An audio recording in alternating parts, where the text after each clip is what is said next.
Sejam todos bem-vindos ao canal Ciência da Religião e Teologia, um canal voltado ao mundo religioso.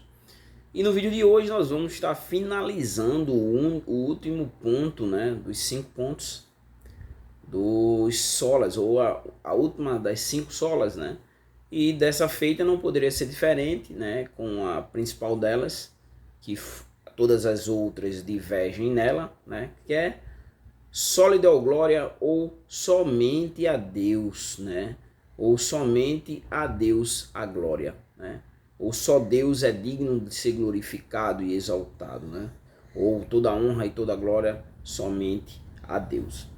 E dessa feita, nós vamos seguir o cronograma dos outros vídeos da mesma forma, bem didático. E eu recomendo que você veja, se você não viu ainda, nenhuma dos outros vídeos. São 5 ao total, esse aqui é o último, mas tem os outros 4, que sola Escrituras, sola Fide, sola Gratia, sola Cristo, e hoje sola Deo Glória, ou mesmo glória somente a Deus. Então recomendo que você assista os outros vídeos para complementar a sua linha, a sua compreensão sobre essa temática, que são os 5 solas.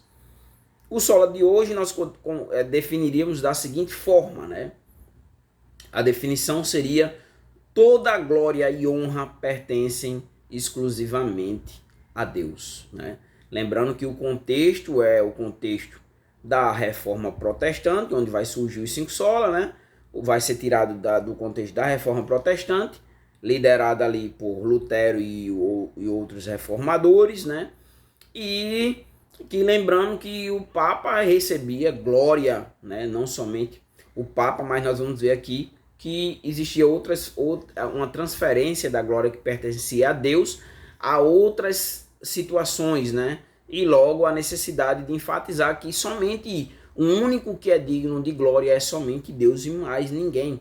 E hoje, na contemporaneidade também, nós vamos ver alguns pontos que fazem conexão com essa doutrina e que nós precisamos ter essa consciência, Então, a ênfase central é que a centralidade de Deus é a centralidade de Deus em todas as áreas da vida cristã. Então, qual seria a ênfase do sola Deo Glória? É que Deus é o centro de todas as áreas da vida cristã. Quando nós nos voltamos para a importância dessa doutrina, que é uma doutrina central para a teologia reformada, E também ela vai trazer como destaque que todas as ações e realizações humanas, elas devem logo ser direcionadas a glorificar a Deus e não ao próprio homem, como é o que nós vemos hoje em dia em alguns setores, e até mesmo algumas formas de transferir a glória de Deus dentro de algumas igrejas, que tem em algum tipo de personalidade alguém que está recebendo a glória que não lhe pertence, mas pertence somente a Deus. A glória sempre pertence a Deus e mais ninguém, Tudo provém dele. Como eu falo sempre, toda doutrina ela tem que ter como base, ter como fundamento, textos bíblicos. Se é uma doutrina bíblica, ela tem que ter como fundamento os textos bíblicos e que sejam coerentes, com essa doutrina. E aqui eu trouxe alguns textos para que vocês estudem, pesquisem o contexto desse texto, Primeiro 1 Coríntios, capítulo 10, versículo 31, que diz: portanto, quer comais, quer bebais ou façais outra coisa, fazei tudo para a glória de Deus. Outro texto se encontra em Romano, bem clássico, Romano 11, versículo 36, que diz: porque dele, por ele, para ele são todas as coisas, glória, pois, a ele eternamente. Amém. E o Salmo 115 e o versículo 1 que diz: não a nós, Senhor, não a nós, mas ao teu nome da glória, por amor da tua benignidade e da tua verdade. Então esses 3 textos aqui somente para... Existem vários, vários mesmo, são muitos textos. Mas esses 3 aqui só para fazer você refletir. Quando nós fazemos uma conexão, uma comparação com outras doutrinas, que querem tomar o lugar do sola Deo Glória, ou glória somente a Deus, querem tomar a glória de Deus, Primeiro nós temos que partir, como é uma doutrina, um ensinamento que vai vir da Reforma Protestante, vamos lá para a Reforma Protestante, né? E vamos pegar, por exemplo, a questão da Igreja Católica, né? E o que ela dizia, né? E um dos pontos é que a Igreja Católica ela glorificava tanto, havia glorificação de santos, como de relíquias, como até hoje, né? Então, ela pratica essa veneração e muitas vezes diz, não, é como um parente, uma foto, mas não é, porque as pessoas se prostam, as pessoas elas vão agradecer em alguns eventos, festas de padroeiras, vão lá para agradecer alguma bênção, alguma coisa que receberam dessa divindade, vão fazer essa veneração às imagens, como também as relíquias, querem tocar, querem pegar, querem ver, né? Os pregos que furaram a mão de Jesus, a coroa de espinho, e assim o manto do qual Jesus se deitou, né? E assim sucessivamente. Então a Igreja Católica ela tem a glorificação tanto das imagens, ainda continua, quanto das relíquias, quanto do próprio Papa, beijar a mão do Papa, esse tipo de coisa, né?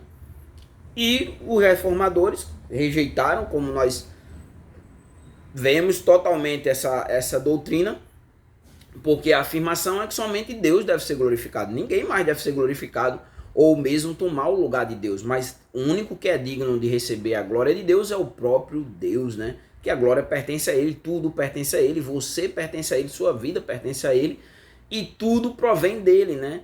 E tudo é para Ele são todas as coisas, então somente Deus é digno de ser glorificado e mais ninguém. Um outro ponto, depois da Igreja Católica e da adoração às imagens relíquias, é a questão que nós vemos muito, principalmente depois do Iluminismo, né? Que é a questão do humanismo secular, né? E o humanismo secular, ele coloca o homem no centro, então é antropocêntrico, né? Então tudo tem que partir do homem para os outros, para tudo, né? O homem tem que ser a parte central, né? Logo, a necessidade desse homem receber glória, desse homem receber louvor, né? E o homem tem que estar no centro, não é Deus que tem que estar no centro.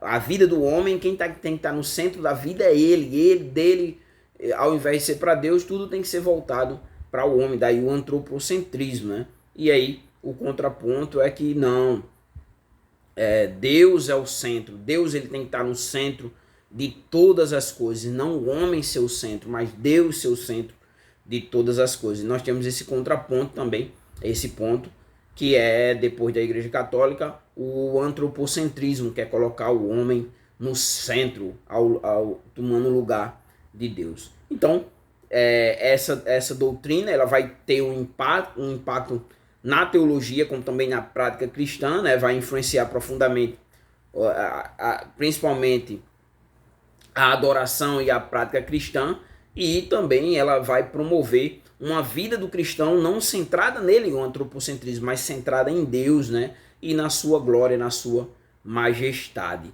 Diante disso, nós temos algumas implicações que são implicações teológicas, né? E nós começamos com a questão da centralidade de Deus.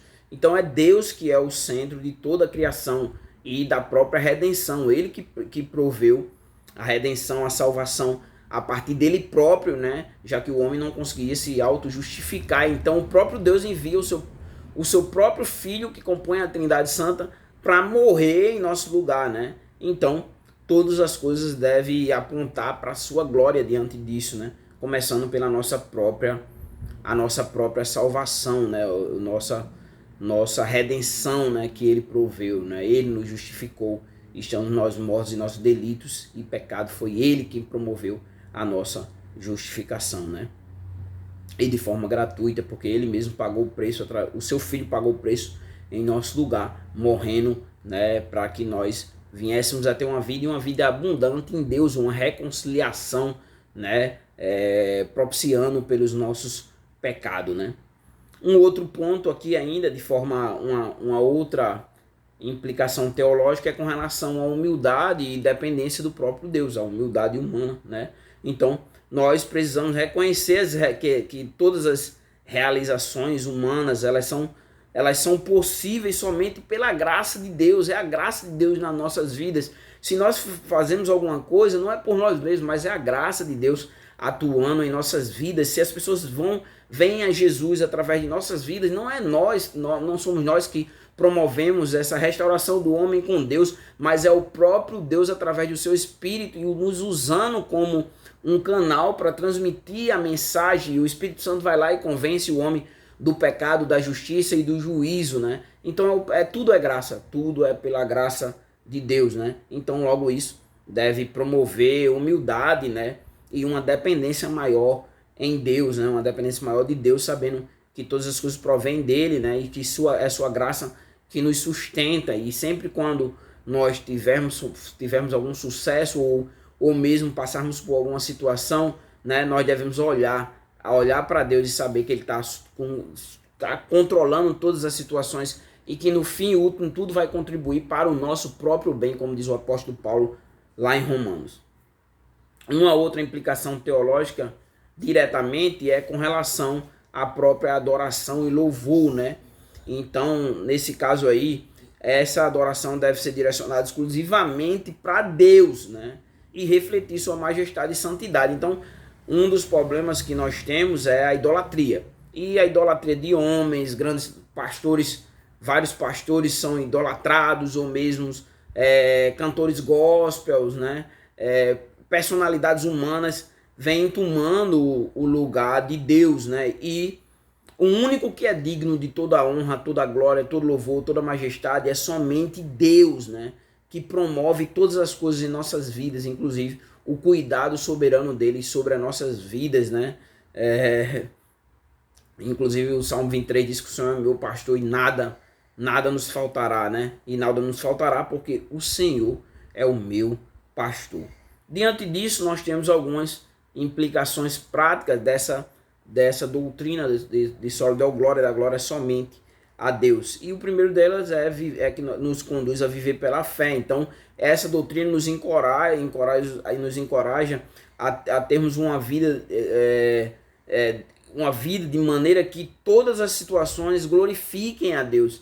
E isso independente que seja no trabalho, a nossa vida tem que glorificar a Deus. Na família, a nossa vida tem que glorificar. Quem tem que ser glorificado, quem tem que ser exaltado na nossa família é Deus. Na comunidade onde nós moramos, né, convivemos, faculdade, seja onde for, no nosso convívio social, através das nossas vidas, Deus deve ser sempre glorificado. Uma outra aplicação prática para nossas vidas é a questão da rejeição, do orgulho e da autossuficiência. Então, essa doutrina nos ensina com a importância de rejeitar o orgulho e a autossuficiência, porque você tem que reconhecer que tudo vem de Deus, tudo vem de Deus. Então nós devemos rejeitar o orgulho, né? Ou mesmo a autossuficiência, né? A nossa suficiência, digamos assim, ela provém de Deus, da sua graça. E um terceiro ponto é com relação à importância da adoração, né? De que nós devemos adorar e exaltar a Deus em todas as circunstâncias das nossas vidas, e isso inclui as situações ruins também, né? Porque muitas vezes a gente só quer glorificar a Deus quando nós estamos passando por situações agradáveis, né? De bênção, de vitória, mas quando nós chegamos a passar por momentos de dificuldade, de aflições, de angústia, de situações que muitas vezes de morte, de sofrimento, de doença, não queremos glorificar a Deus, mas Ele deve ser glorificado, e com isso nós reconhecemos a sua soberania e graça, que ele tá sob o controle de todas as coisas. Diante disso, vamos recapitular tudo que vimos, né? Primeiro nós fizemos a definição, né? Definição de sola Deo Glória, que é Deus é o único que é digno de ser glorificado. Trouxemos alguns trechos, poucos, mas se você pesquisar, você vai encontrar vários textos que dão ênfase à glória de Deus. Fizemos algumas comparações doutrinárias, dentre elas com o próprio catolicismo, que ainda continua venerando as imagens e as relíquias, né? Algumas implicações teológicas e agora, por fim, algumas aplicações práticas para a vida do cristão.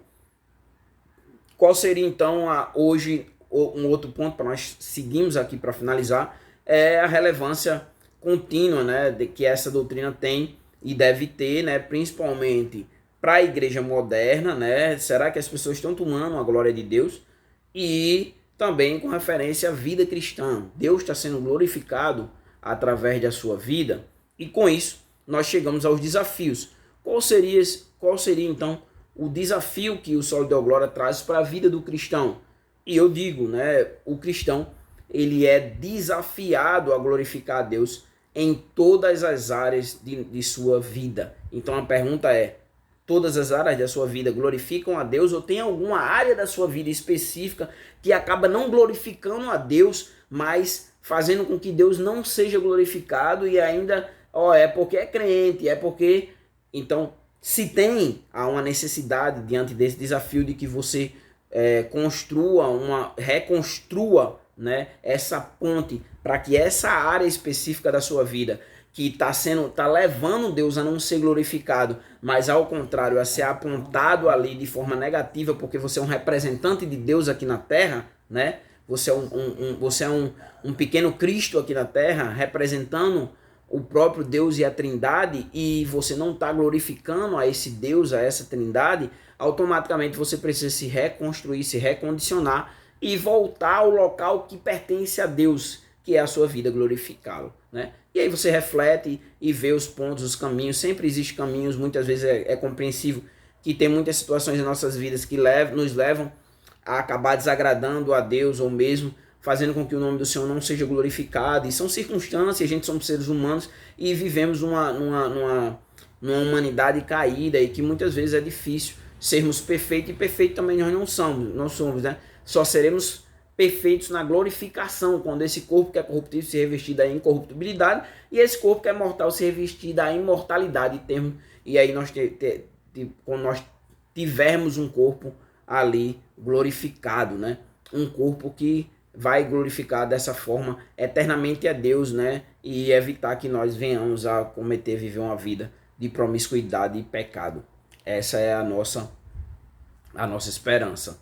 Diante disso, né, nós temos alguns pontos aqui. A biografia aqui utilizada usa um texto de Jesus nos ensina, né, Sólido Del Glória, o significado e a importância na teologia cristã. Claro, como eu falo sempre, você vai analisando e pega os pontos que realmente valem a pena, e o que não valer, descarta. É simples assim. Mas como um caminho, um cronograma, vale a pena dar uma olhada nesses textos.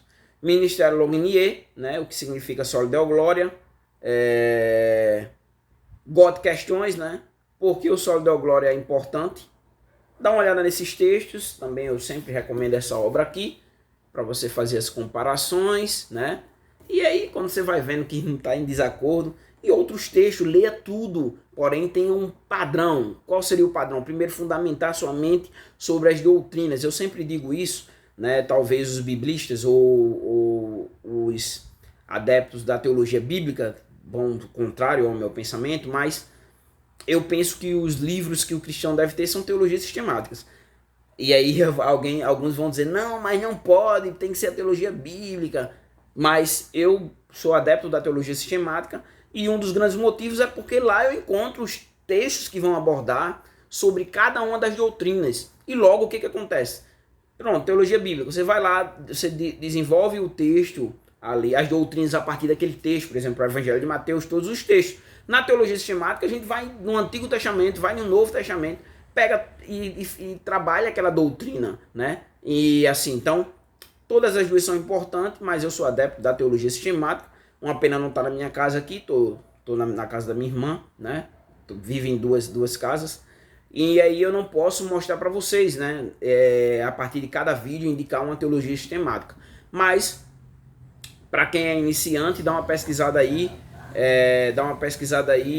na Amazon, e você vai encontrar uma obra do R.C. Sproul, né? Somos Todos Teólogos, com uma introdução à teologia sistemática, ou mesmo a introdução à teologia sistemática do Millard Erickson, né? Um amarelinho, não sei se está mais com essa capa. Também dá uma olhada aí, né? Recomendo essa obra para vocês que querem iniciar na teologia, e principalmente na teologia sistemática. Enfim, se você não é inscrito no canal, se inscreve no canal, aciona o sininho aí, marca o sininho para que todos os vídeos que sejam postados aqui no canal você tenha acesso.